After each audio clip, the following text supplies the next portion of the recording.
जय जगन्नाथ। आमे शुणुचु अबलकरा कहानी। प्रथम कहानी आमे शुणिथिलु सुवर्ण मंदिर कथा।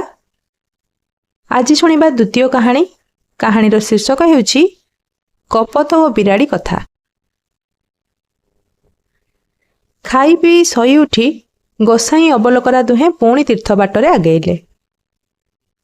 किछि दूर गलारु गोसाई कहिले आज रातिटा एइठी रहिजिबा। अबलकरा गोटे धर्मशाला रे गंठिली रखी बसिबारु गोसाई ताकू कहिले रोसई सौदा तो अछि, जाल दिखंड जोगाड़ कर, रातिटा चली जिवो।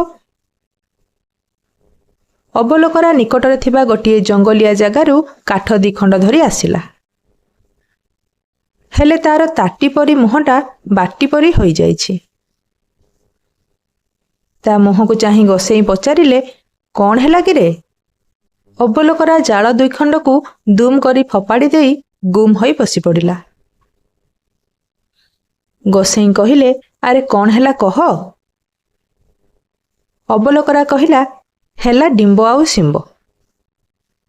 काठ आनिबाकू जाई देखिली बिराड़ीटीए गोटे कपत को मारी पकाई ताकू न खाई ओलटी ताकू जुहार होउछि। घटनाटा कौन न कहिले मु फेरी जिबी एइठू। गोसाई हसी हसी कहिले, बिछा कमल रख छता, शुण बिराड़ी कपत कथा। अबलकरा बसिबारु गोसाई रोसई बसई कहिले, एटा होउची हरिहरपुर देश। एठिकार राजा बहुत दिन अपुत्रिक थिबारु चिंतित थिले। जोगकू जणे बाबाजी आसी रजा घरे पहुंची राजा रानी को दुख कथा सुनी कहिला, गोटिए उपाय कले तुमर 7टा पुओ हेबे।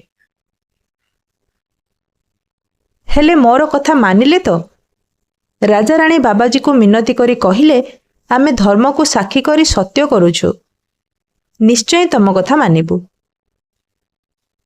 बाबाजी कहिले, सत्य न पालिले राजकुल ध्वंस होइजिबो। किंतु रानी कहिले, नाई, आमे सेपरी करिबु नाही, आमे सत्य पालन करिबु। बाबाजी कहिले, 7 पुओ हेबे, हेले बड़ पुओटी को मते देइदबो, मु ताकू नहीं चेला करिबी।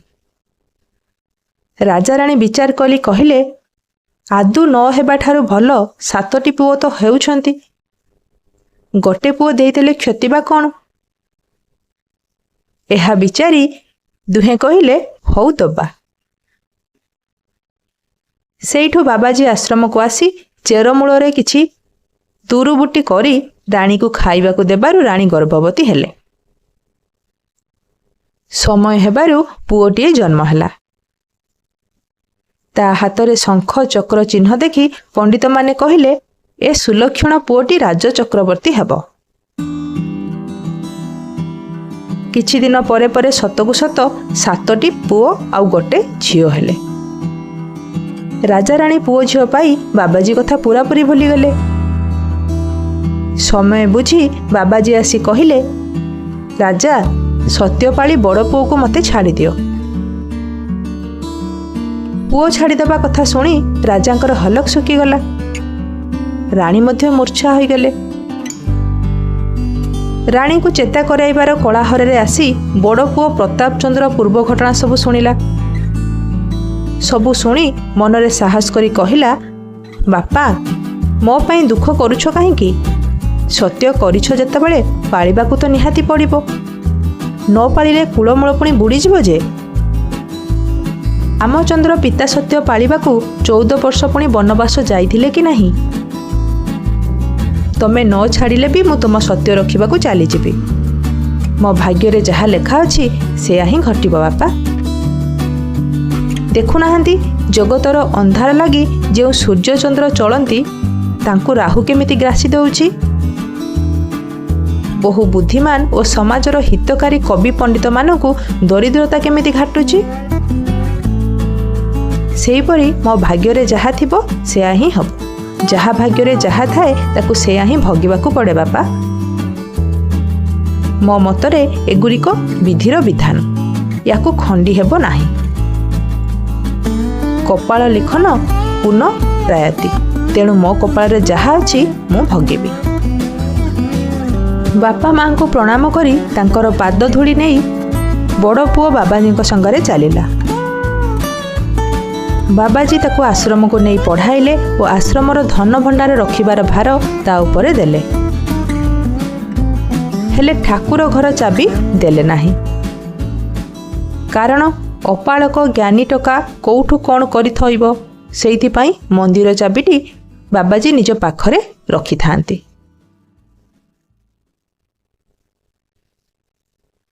କିଛି ଦିନ ପରେ ସେଇ ଗାଁରେ ଯୋଗକୁ ଜଣେ ବ୍ରାହ୍ମଣର ଯୋଡ଼ିଏ ପିଲା ଛାଡ଼ି ସ୍ତ୍ରୀ ମରିଗଲା। ବ୍ରାହ୍ମଣର ବୈରାଗ୍ୟ ଆସିଲା। ସେ ତୀର୍ଥ ଯିବାକୁ ମନ କରି ଯାଇ ଏଇ ବାବାଜୀଙ୍କ ଆଶ୍ରମରେ ପହଞ୍ଚିଲେ। କହିଲେ, ବାବାଜୀ, ମୋର 2 ପୁଅଟିକୁ ଆପଣ ରଖନ୍ତୁ। ଯାହା ଖର୍ଚ୍ଚ ହେବ ମୁଁ ଦେବି। ତୀର୍ଥରୁ ଲେଉଟି ଏମାନଙ୍କୁ ମୁଁ ନେଇଯିବି। ବାବାଜୀ କିନ୍ତୁ କହିଲେ, ନାଇଁ, ସେମିତି ହେବ ନାହିଁ। ମୋ ଆଶ୍ରମର ନିୟମ ଅନୁସାରେ ତମେ ଗୋଟିଏ ପିଲାକୁ ନେଇଯିବ, ବାକି ଗୋଟିଏକୁ ମୁଁ ଚେଲା କରି ରଖିବି। ତାଙ୍କ ପାଇଁ କୌଣସି ଖର୍ଚ୍ଚ ଦେବାକୁ ମଧ୍ୟ ପଡ଼ିବ ନାହିଁ। ଏହି ସର୍ତ୍ତରେ ରାଜି ହେଲେ ଯୋଡ଼ିଙ୍କୁ ରଖିବି। ବ୍ରାହ୍ମଣ ଦେଖିଲା ପ୍ରସ୍ତାବଟା ନିହାତି ଖରାପ ନୁହେଁ। ବ୍ରାହ୍ମଣ ଘରେ ତ କନ୍ୟା ଗୋଟିକୁ 5-6 ହଜାର ହେଲାଣି। ବାହାଚୁଡ଼ା କରେଇ ଦୁଃଖ ବଢ଼େଇବାଠୁ ବାବାଜୀ କରିଦେବା ବରଂ ଭଲ। ଏହା ଭାବି ସେ ବାବାଜୀ ସର୍ତ୍ତରେ ରାଜି ହେଲେ। ଆଉ ପିଲା 2 ଜଣଙ୍କୁ ଛାଡ଼ି ସେ ତୀର୍ଥ କରିବାକୁ ପଳେଇଲେ। ଏମିତି କରି କିଛି ଦିନ ବିତିଗଲା। ବାବାଜୀ ଭାବିଲେ ବ୍ରାହ୍ମଣ ଲେଉଟି ବଡ଼ ପୁଅକୁ ଛାଡ଼ି ସାନ ପୁଅକୁ ନେବ। ତା ଛଡ଼ା ସାନଟି ସିଆଣିଆ ବେଶୀ। ତାକୁ ଭଲ କରି ପଢ଼େଇ ଶିଖେଇବା, ଏହା ଭାବି ମନ୍ତ୍ର, ଯନ୍ତ୍ର, ଗଣିତ, ଫଳିତ, ନୀତିଶାସ୍ତ୍ର ଇତ୍ୟାଦି ସବୁ ତାକୁ ପଢ଼ଉଥାନ୍ତି। ପିଲାଟି ତ ବୁଦ୍ଧିଆ। 8 ଦିନର ପାଠକୁ ଦିନକରେ ପଢ଼ି ବାବାଜୀଙ୍କୁ ଖୁଞ୍ଚେଇ ପଚାରି ସବୁ ପାଠ ଶିଖିନେଲା। ଗୁରୁ ସେବା ମନ ଦେଇ କରିବାରୁ ବାବାଜୀ ତାକୁ ଅସଲ ବିଦ୍ୟା ମଧ୍ୟ ଶିଖେଇ ଦେଲେ। ସେଦିନ ଯିବାରୁ କୁମ୍ଭମେଳା ଯୁଗ ହେଲା। ବାବାଜୀ ତୀର୍ଥ ଯିବାକୁ ଠିକ୍ କରି ରାଜପୁତ୍ରକୁ ଆଶ୍ରମର ପଳାୟନ ଦାୟିତ୍ୱ ବୁଝେଇ କହିଲେ, ମୁଁ ମାସକ ଭିତରେ ଲେଉଟିବି। ତୁ ସବୁ ଚାବି ରଖିଥା। ହେଲେ ଗୁରୁ ଆଜ୍ଞା ଅବଜ୍ଞା କରି ଠାକୁର ଘରକୁ ଯିବୁ ନାହିଁଟି। ସେ ଘର ତାଲା କେବେ ବି ଖୋଲିବୁ ନାହିଁ। ଏହା କହି ବାବାଜୀ ତୀର୍ଥକୁ ଗଲେ। ରାଜପୁଅ ସବୁ ଦେଖାଶୁଣା କରୁଥାଏ। ଅବିକା ଟୋକା କ'ଣ ଗୁରୁ ଆଜ୍ଞା ମାନୁଛନ୍ତି? 2-4 ଦିନ ଯିବାରୁ ଦିନେ ରାଜପୁତ୍ର ଠାକୁର ଘର ତାଲା ଫିଟାଇ ଦେଖିଲା ସେ ଘରେ 8ଟା ମୁଣ୍ଡମାଳ ଥାଇ ହସୁଛନ୍ତି। ହସ ଦେଖିଲେ ନ ସରେ। ରାଜପୁତ୍ର ବି ତାଙ୍କ ହସ ଦେଖି ହସିଦେଲା। ତା ହସ ଦେଖି ମୁଣ୍ଡମାଳ କହିଲା, କ'ଣ ଦେଖି ହସିଲୁ କିରେ? ରାଜପୁତ୍ର କହିଲା, ତମେ ହସୁଛ, ସେଥିପାଇଁ ମୁଁ ହସିଲି। ସେଥିରେ କ'ଣ ଦୋଷ ହେଲା? ମୁଣ୍ଡମାଳ କହିଲା, ମରଣ ଖଣ୍ଡା ଆସି ମୁଣ୍ଡ ଉପରେ ଝୁଲିଲାଣି, ଭେଣ୍ଡିଆଟା ହସୁଛୁ କିରେ?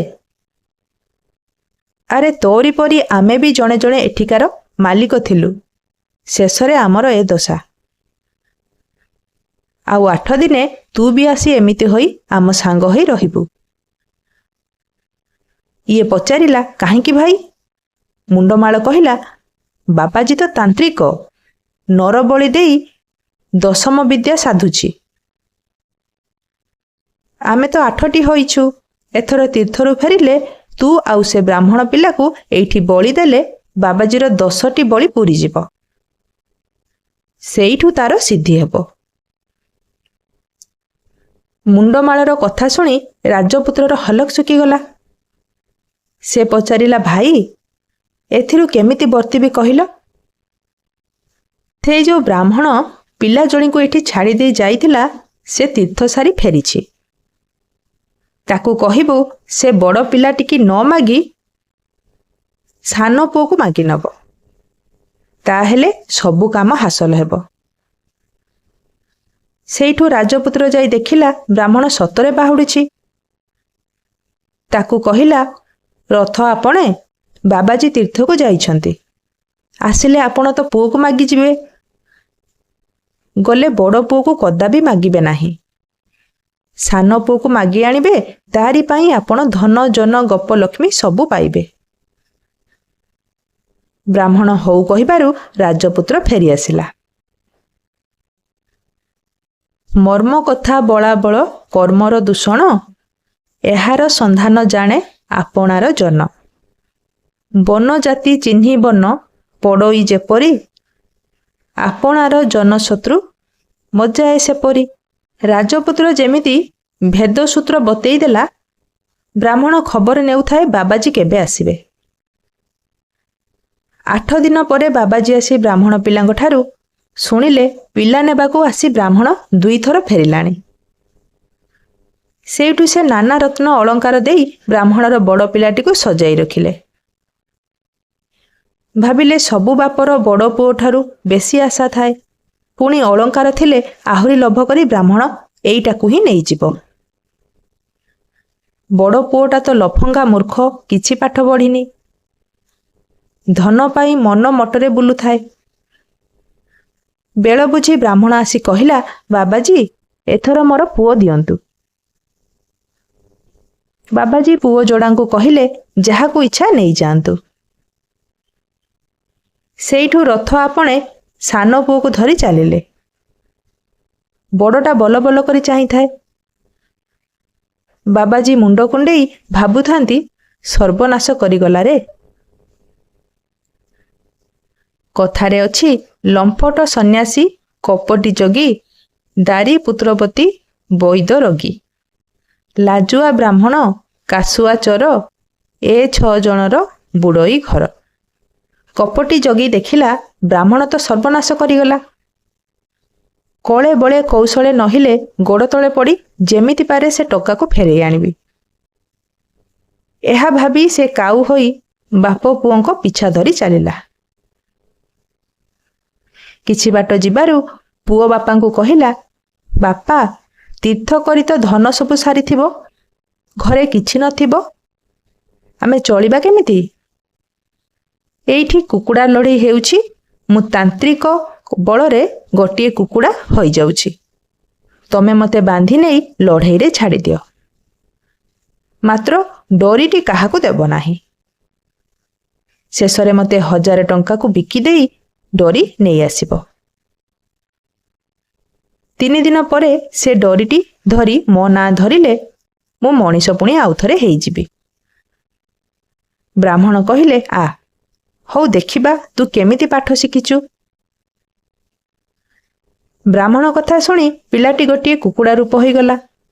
ବ୍ରାହ୍ମଣ ତା ଗୋଡ଼ରେ ଛୁରୀଟିଏ ବାନ୍ଧି ଲଢ଼େଇକି ନେଇ ଛାଡ଼ିଦେବାରୁ ଏ କୁକୁଡ଼ାଟି 5000 କୁକୁଡ଼ାଙ୍କୁ ମାରି ଥୋଇଲା। ସେଇଠୁ ବ୍ରାହ୍ମଣଙ୍କୁ ଘେରି ସଉଦାରେ କହିଲେ, ଯେତେ ଟଙ୍କା ନବୁ ନେ, ଏ କୁକୁଡ଼ାଟି ଆମକୁ ଦେଇଦେ। ବ୍ରାହ୍ମଣ କହିଲେ, 1000 ଟଙ୍କା ହେଲେ ମୁଁ ଦେବି। ଜଣେ ବେପାରୀ 1000 ଟଙ୍କା ଦେଇ ନେଇଗଲା। ବ୍ରାହ୍ମଣ ଡୋରି ନେଇ ବାହୁଡ଼ିଲେ। 3 ଦିନ ଯିବାରୁ ବ୍ରାହ୍ମଣ ଡୋରି ଧରି ଯେମିତି ପିଲା ନାଁ ଧରି ଡାକିଛନ୍ତି, ପିଲା ଆସି ପାଖରେ ତୁରନ୍ତ ପହଞ୍ଚିଗଲା। ସେଇଠୁ ବାପ ପୁଅ ଚାଲିଲେ। କିଛି ଦୂର ଗଲାରୁ ପିଲା କହିଲା, ବାପା ମୁଁ ଗୋଟିଏ ଘୋଡ଼ା ହେଉଛି, 1000 ଟଙ୍କାରେ ମୋତେ ବିକିଦେବ, ମାତ୍ର ଡୋର କାହାକୁ ଦେବ ନାହିଁ। 3 ଦିନ ବାଦେ ସେହି ଡୋରକୁ ଧରି ମୋ ନାଁ ଡାକିଲେ ମୁଁ ପୁଣି ଫେରି ଆସିବି। ବାପା ହଉ କହିବାରୁ ପିଲାଟି ସୁନ୍ଦର ଘୋଡ଼ାଟିଏ ହୋଇଗଲା। ବ୍ରାହ୍ମଣ ତାକୁ ନେଇ ସେଇ ଦେଶ ରାଜାଙ୍କୁ 1000 ଟଙ୍କାରେ ବିକି 3 ଦିନ ପରେ ଡୋରି ଧରି ପୁଣି ସେଇ ପିଲାର ନାଁକୁ କହିଲା। ଆଉ ଘୋଡ଼ା ତା ରୂପ ଛାଡ଼ି ପୁଣି ପିଲା ରୂପରେ ଆସି ହାଜର ହେଇଗଲା ବ୍ରାହ୍ମଣ ପାଖରେ। ପୁଣି କିଛି ଦୂର ଯିବାରୁ ପିଲାଟି କହିଲା, ବାପା ମୁଁ ଏଥର ହାତୀଟିଏ ହେଉଛି, ମୋତେ 5000କୁ ବିକି ଟଙ୍କା ନେବ, ମାତ୍ର ଅଙ୍କୁଶଟିକୁ ଦେବ ନାହିଁ। 3 ଦିନ ପରେ ଅଙ୍କୁଶଟିକ ଧରି ମୋତେ ଡାକିଲେ ମୁଁ ପୁଣି ଫେରି ଆସିବି। ବ୍ରାହ୍ମଣ ହଉ କହିବାରୁ ପିଲାଟି ହାତୀ ରୂପ ହୋଇଗଲା। ବାବାଜୀ ତ କାଉ ରୂପ ଧରି ପଛରେ ଚାଲିଛି। ଯେମିତି ପିଲାଟି ହାତୀ ହେବାର ଦେଖିଲା, ସେଇଠୁ ସୌଦାଗର ହୋଇଯାଇ ବ୍ରାହ୍ମଣକୁ କହିଲା, ଏ ହାତୀଟି ବିକିବ ନା କ'ଣ? ବ୍ରାହ୍ମଣ ହଁ କରିବାରୁ ପଚାରିଲା, କେତେ ଟଙ୍କା ନେବ? ବ୍ରାହ୍ମଣ କହିଲା, 5,000 ଟଙ୍କା। ସେଇଠୁ କୁହୁକ ବଳରେ 5,000 ଟଙ୍କା ଦେଇ ହାତୀଟିକୁ କିଣିନେଲା, ଆଉ ଅଙ୍କୁଶଟିକୁ ଦିଅ ବୋଲି ମାଗିଲା। ବ୍ରାହ୍ମଣ କହିଲେ, ଅଙ୍କୁଶ କଥା ତ ଦେଇ ହେବ ନାହିଁ। ମୁଁ ଅଙ୍କୁଶ କଥା ତ ତୁମ ସହ ହେଇନାହିଁ, କେବଳ ହାତୀ ମୁଁ ବିକ୍ରି କରିବି, ମୁଁ ଅଙ୍କୁଶ ଦେବି ନାହିଁ। ସୌଦାଗର କହିଲା, ଦେଲେ ଆଉ 5,000 ଟଙ୍କା ମୁଁ ଦେବି। ଅଙ୍କୁଶ ପାଇଁ କେବଳ 5,000 ଟଙ୍କା ମୁଁ ଦେବି। ଅଙ୍କୁଶଟା ନ ଦେଲେ ହାତୀଟାକୁ ମୁଁ ନେବି କେମିତି? ବ୍ରାହ୍ମଣ ଦେଖିଲା, ଛାର ଲୁହାଖଣ୍ଡକୁ ଯେତେବେଳେ 5,000 କହିଲାଣି, ଏହାଠାରୁ ଆଉ ଲାଭ ଅଛି କ'ଣ? ଦେଇଦେବା। ଶାସ୍ତ୍ରରେ ଅଛି, ଅସନ୍ତୁଷ୍ଟା ହିଜା ନଷ୍ଟା। ବ୍ରାହ୍ମଣ 5,000 ଟଙ୍କାକୁ ଲୋଭ କରି ଅଙ୍କୁଶଟି କପଟି ସୌଦାଗରକୁ ଦେଇଦେଲା। ବ୍ରାହ୍ମଣ ଟଙ୍କାତକ ଧରି ଘରକୁ ଫେରିଲା, ଆଉ ସୌଦାଗର ଅଙ୍କୁଶଟି ପାଇ ଦୌଡ଼େଇଲା ହାତୀକୁ। ବ୍ରାହ୍ମଣ ପିଲା ହାତୀ ହୋଇ ଭାବୁଥାଏ, ବାପା ତ ବଡ଼ ଅନ୍ୟାୟ କଲେ, ମୁଁ ଏହି କ୍ଷଣା ଏହା ପାଖରୁ ଖସିବି କିପରି? ଏମିତି ଭାବି ଯାଉ ଯାଉ ବାଟରେ ଗୋଟିଏ ପୋଖରୀ ପଡ଼ିଲା। ସୌଦାଗର ସେଇଠି ବରଗଛରେ ହାତୀଟିକୁ ବାନ୍ଧି ଅଙ୍କୁଶ ଓ ଲୁଗାପଟା ସବୁ ଗୋଟିଏ ବରଡାଳରେ ରଖି ପୋଖରୀକି ଗାଧେଇବାକୁ ଗଲା।